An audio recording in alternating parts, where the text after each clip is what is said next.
Well, it's Friday morning, and it's a little bit cloudy this morning. I got up, made my quick run to the bathroom, and when I got through, I grabbed the same shirt I had on yesterday, because when I know I'm not going anywhere, I just reach for whatever's handy, and of course you're going to recognize the shirt because the same one I had on yesterday. I figure anything I wear can stand a second day. So I came in, decided to check my messages on my iPad. I always check to see what's new on Facebook. And I came across something that I thought, oh, my viewers will love this, especially those from the far north and the far west and the far northeast. The southerners will recognize it. So I'll have to read it to you because it's something that I won't be able to remember. But first I want to tell you,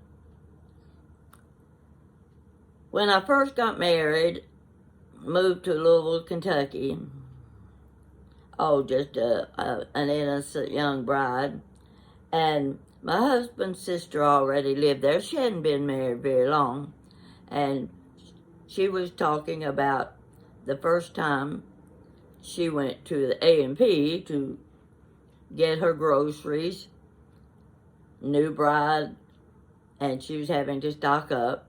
And when she got through checking with the clerk, she pointed and said, "Could I have one of those Pokes?" And the clerk looked at her and said, "One of those what?" She said, "Could I have a Poke?" Well, the clerk looked at her like, "What are you talking about?" So she pointed behind her, and there was a stack of, paper bags there. She said, "One of those Pokes." Well, the clerk just about flipped out. She'd never heard that word before in her life. And my sister-in-law learned then and there, don't call a grocery bag a Poke. So I learned real quick when I made my first big trip to the A&P to stock up on kitchen items. I sure didn't ask for a Poke.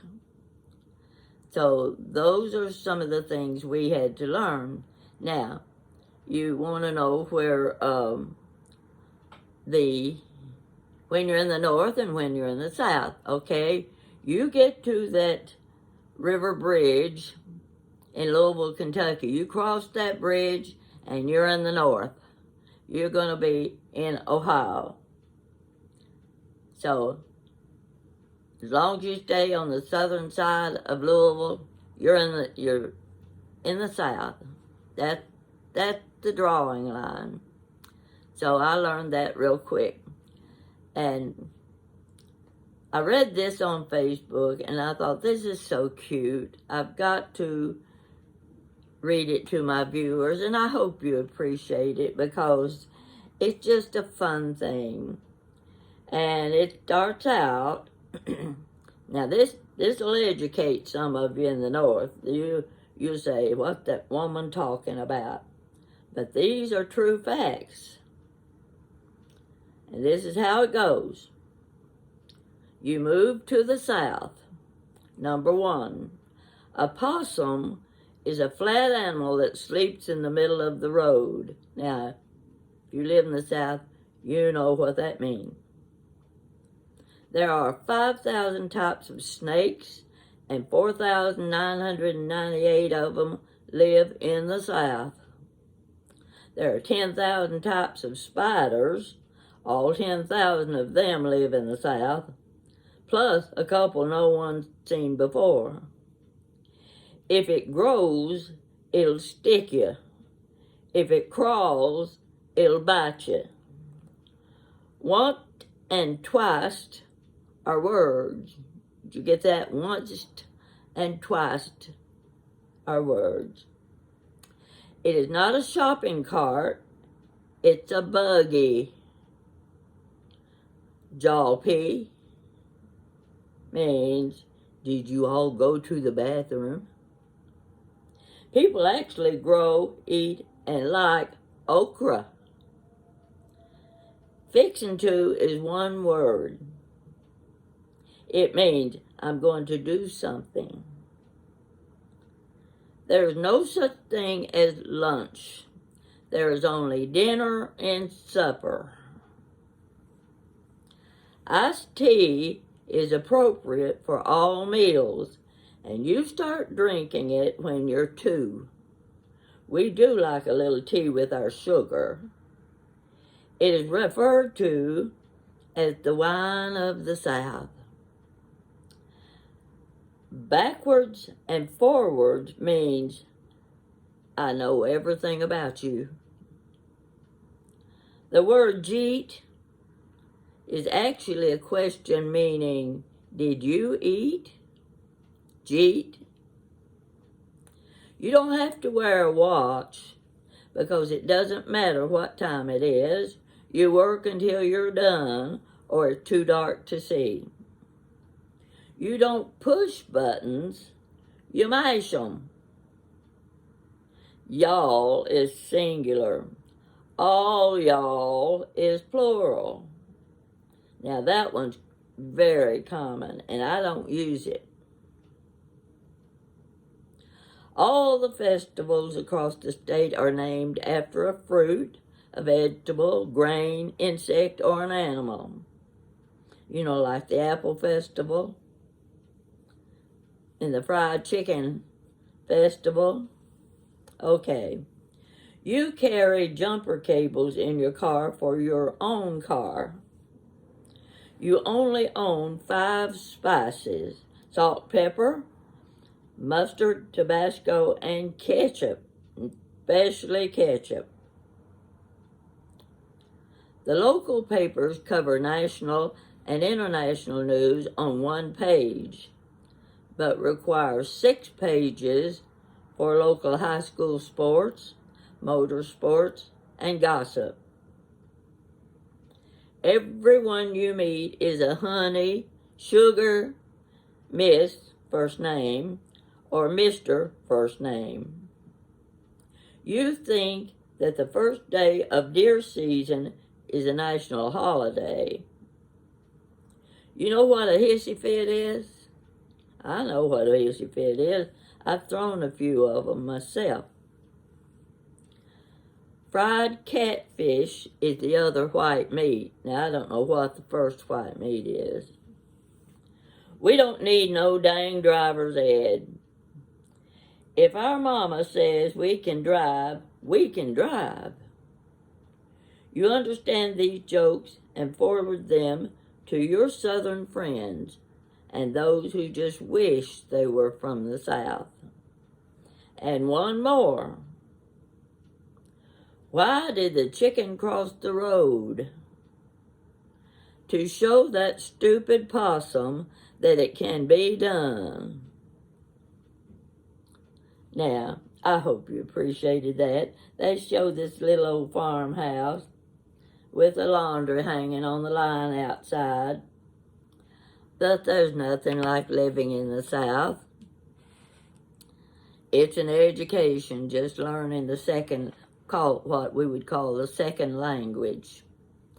And I know those of you in the South understood every word of what I read. If you're from Texas and Arkansas, you talk just like we do in Kentucky. I can't tell a bit of difference. So don't try to fool me into thinking that you sound different than we do, because you don't. I kind of like living in Kentucky when I get to think about where else would I want to live beside this state. I really can't think of another one that I would want to spend the rest of my life in. No, don't say Florida. I'm not a beach bum.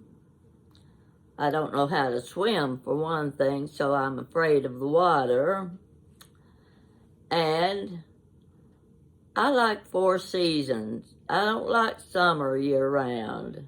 I want to see a little snow on the ground, and I want to be able to put on a good, warm, furry jacket in the wintertime. Well, I don't want to have to do it that much, but I do like a change in the weather. I like to go out when it's cold, especially when it snows. The first snow of the year is the most delightful. And then, of course, when the streets get slick and it gets messy and you're afraid to let the kids out, they'll fall and get hurt, you start changing your mind about snow. But the most enjoyable snow is when you're young, when you can get out and roll down a hill and be covered up in snow like a snowman. That's the enjoyment of snow, and making snowballs and snow cream. Nothing like Mama's great big aluminum washpan filled with fresh snow. And she's making snow cream for us kids because it's too cold and the snow's too deep and we can't get outside and play. That's just some of the things I enjoy about living in Kentucky. We have, and I'm sure I'm right about this, Kentucky has the most lakes of any state in the United States. I read that somewhere. Not that I'm a fisherman or like to go boating, but you know, it's good for conversation when you're talking to someone that does like to go boating. That lets them know you're intelligent and you're well read. Yeah, you believe that, don't you? So that's my little story this morning. It's just something to keep you coming back and saying, what in the world is she going to talk about today?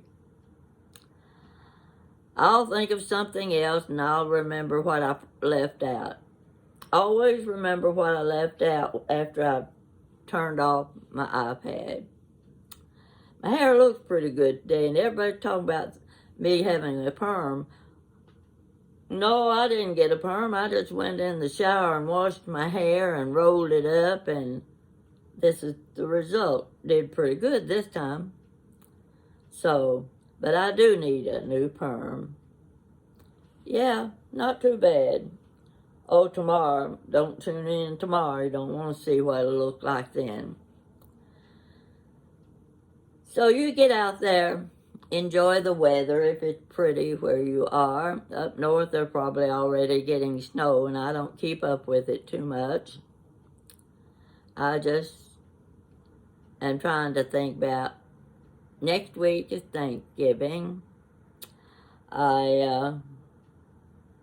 I'm still working on 1 or 2 little Christmas projects, and when I get finished, I'm going to clear off my dining room table, and I'm going to set a nice, pretty table that looks like Thanksgiving, but it won't have a turkey on it because I don't have a turkey. And I just think, you know, I've got to do a new table. And Jan got a set of china in yesterday in her shop that she was marking it to sell it, and I had to bite my tongue to keep from saying, can I take that home with me, because it was really pretty and I could see a couple of place settings on my dining table, and I thought I could make those dishes look good. But I withdrew from it, and I let her keep the dishes there so she could sell them to someone else. So that's about all I have to tell you today, and I hope you like these old Southern sayings. My mother had her own expressions, and I would give anything if I could remember what some of them were. But one of them I know is going to blow your mind when I tell you this one, and she used this expression often. she'd say, it's pure near dark. Pure near dark? Well, that meant it's getting pretty dark outside. In other words, pure near was the same as pretty near. Think about that for a minute. And I saw one of our southern writers. You'd recognize the man's name. He was very famous for he was a Kentucky author. Of course, I can't remember his name right now, but he was on Johnny Carson's show one time, and he was using some of the Kentucky Southern expressions, and he did use the expression pure nerd. And Johnny just looked at him like, what are you talking about? So it's an old expression, and there are many more like that, and I hate to see them fade into the past because they were part of our heritage. And most of this came from other countries, you know. Our ancestors came from England and Ireland and France and wherever else, Germany. And they brought these expressions with them. And in the mountains, you will find those expressions are still being used. They remain the same. And I wish we were using them more often today. So you have a good day today. I'm going to check and see if I've got any more new subscriptions. You people are just putting me on my pedestal. I guess you'd say my pedestal. Well, you're making me feel good. And I want others to enjoy the same feelings. I want you to have fun with me on Chit Chat with Granny Pat. Come back for the next story. Bye-bye.